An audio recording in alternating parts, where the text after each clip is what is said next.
Have you ever imagined living in a city where gardens floated in the air, suspended as if dancing between heaven and earth? Have you ever thought about inhabiting a metropolis where the color purple was more valuable than gold?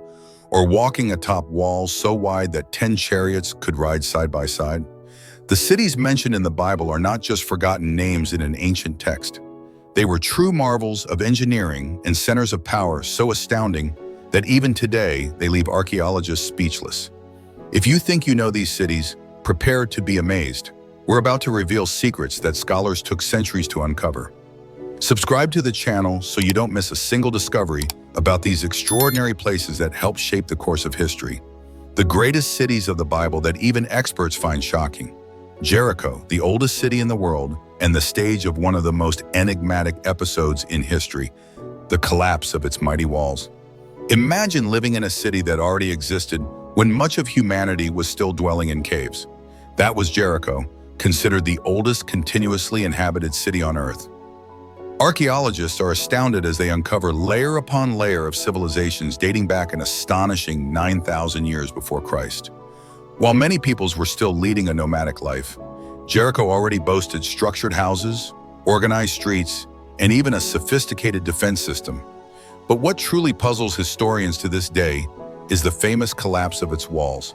Have you ever stopped to wonder how it could be possible for a simple group of people marching and blowing trumpets to bring down such massive walls? For a long time, archaeologists viewed this story with skepticism. However, recent discoveries have changed that perception. It was revealed that Jericho is located directly atop a seismic fault line, and even more astonishing, archaeological evidence confirms that the walls indeed collapsed outward, exactly as described in the biblical account. What few people know is that Jericho was a true oasis in the midst of the desert. Its strategic location near the Jordan River and essential trade routes made it a kind of gateway to the Promised Land. Moreover, Jericho was nourished by such a generous freshwater spring that it became known as the City of Palms. Imagine a sea of green right in the middle of the Judean desert, a nearly impossible sight.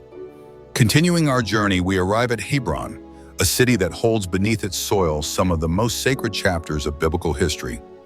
Did you know the tomb of the patriarchs is there? It is where Abraham, Isaac, and Jacob rest alongside their wives as if a true treasure of faith were buried under the ground.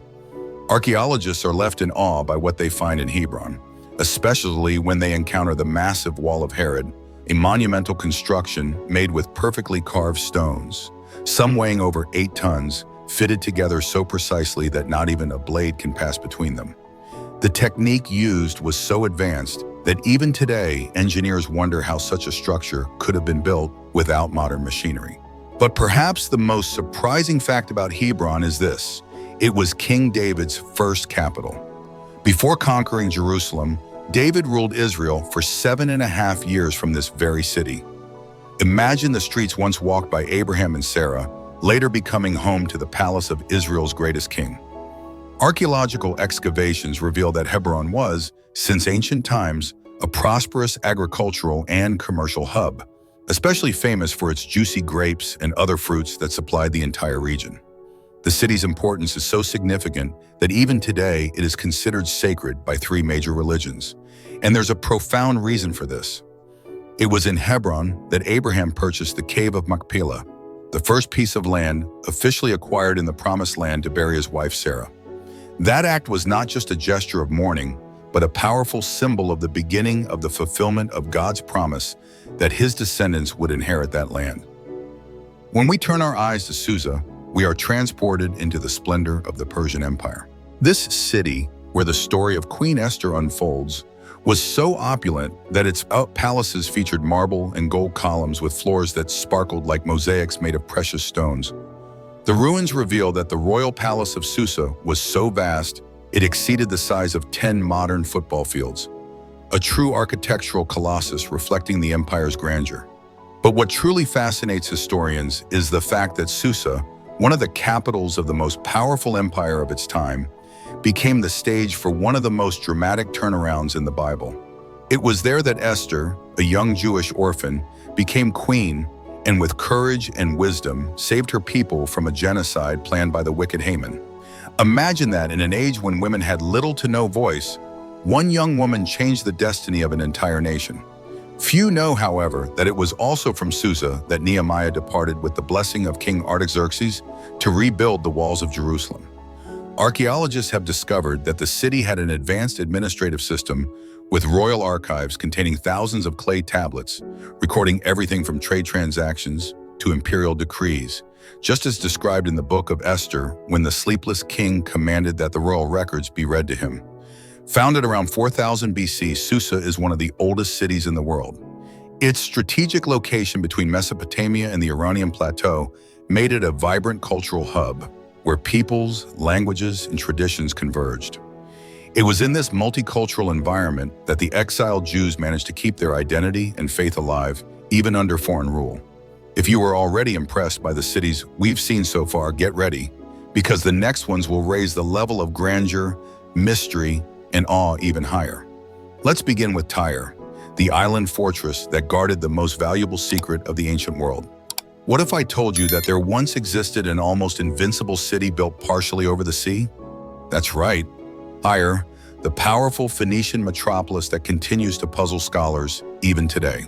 Imagine a city divided into two parts, one on the mainland, the other on a fortified island, nearly a kilometer offshore connected by a raised causeway.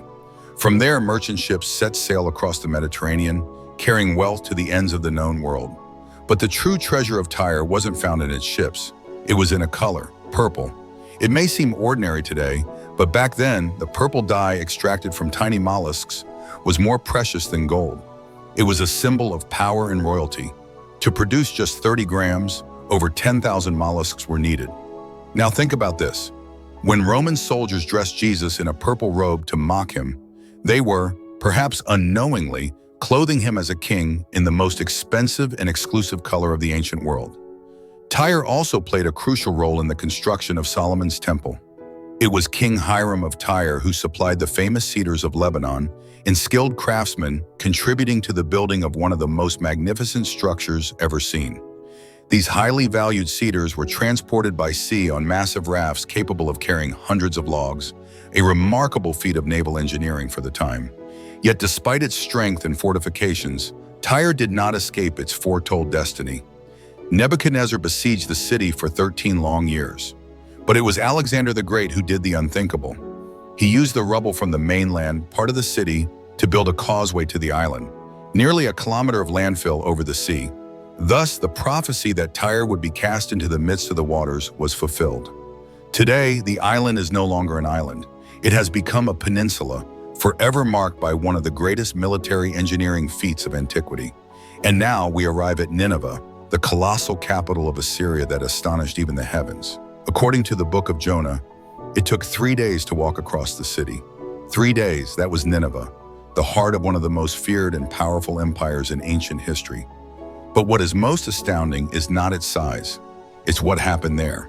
A brutal, arrogant, oppressive city that upon hearing the prophetic word fell into collective repentance, a miracle that echoed in the heavens and entered into eternity. The walls of Nineveh were so monumental that they still leave archaeologists astonished to this day. So wide that 3 chariots could ride side by side atop them, so tall that they cast massive shadows, blocking the sun from anyone approaching.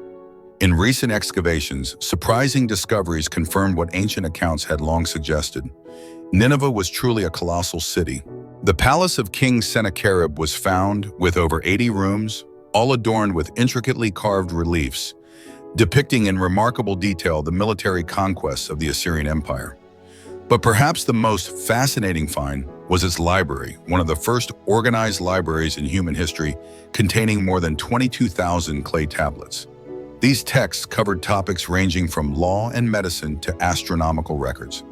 What few realize, however, is that this city, known for its brutality and power, was also the setting for the greatest mass conversion ever recorded in the Bible.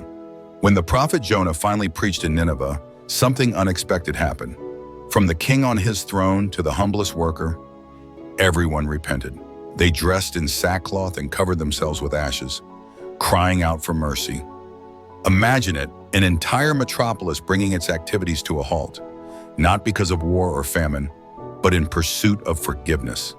This collective repentance was so profound that it delayed the city's destruction for more than a century. But as foretold by the prophets, the day came. In June, Nineveh was completely destroyed by an alliance of Babylonians and Medes. The trail of devastation is still visible in the nearly 2-meter-thick layer of ash found at the site.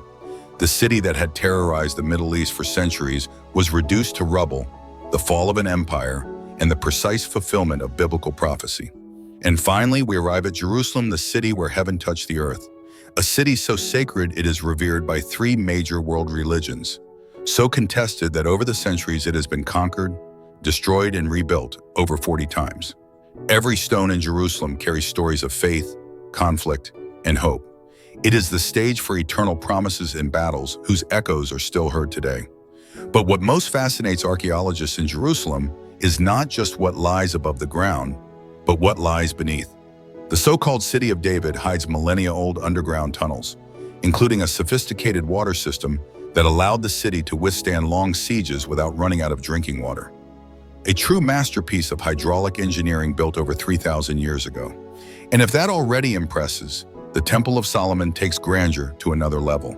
It is estimated that more than 86 tons of gold were used in its construction, the equivalent of billions of dollars by today's standards, a splendor without precedent. The second temple, expanded by Herod, also defies modern logic. Its foundation was built with stones so massive that some weigh more than 500 tons, more than a fully loaded Boeing 747. To this day, engineers and historians debate how these blocks were cut, transported, and positioned with such precision in an era without modern machinery. Jerusalem is unique, the only place in the world considered sacred by Judaism, Christianity, and Islam. For Jews, it is the mount where Abraham nearly sacrificed Isaac and where the Holy Temple once stood. For Christians, it is the place of the crucifixion and resurrection of Jesus. For Muslims, it is the site of the Prophet Muhammad's ascension to heaven.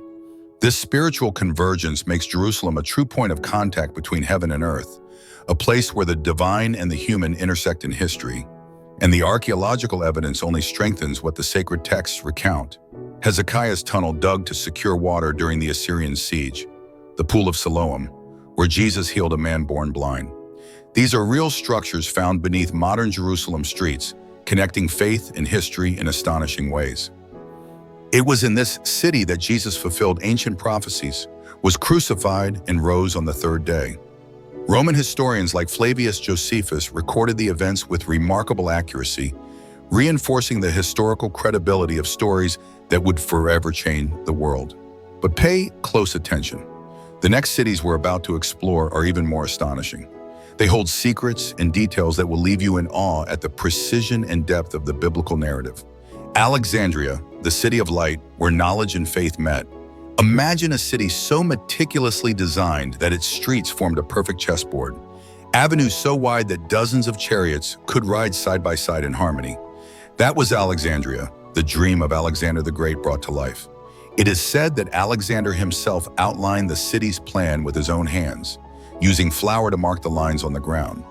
A simple gesture, yet it gave birth to one of the most iconic cities of the ancient world. But what truly leaves scholars speechless is the Library of Alexandria, the Google of antiquity. With over 700,000 papyrus scrolls, this temple of knowledge housed virtually all the wisdom of the ancient world: science, philosophy, astronomy, medicine, poetry. Nothing escaped its silent, wisdom-filled halls, and it was within this intellectual cradle that one of the most significant events in the history of faith took place. The translation of the Septuagint, the first version of the Hebrew Bible translated into Greek. This translation allowed the scriptures to spread throughout the Mediterranean world, becoming accessible to the Jews of the diaspora and later to the early Christians. It was a milestone that paved the way for the expansion of biblical thought into the Greco-Roman world. And how could we talk about Alexandria without mentioning its legendary lighthouse? The Lighthouse of Alexandria, one of the 7 wonders of the ancient world, was a breathtaking feat of engineering.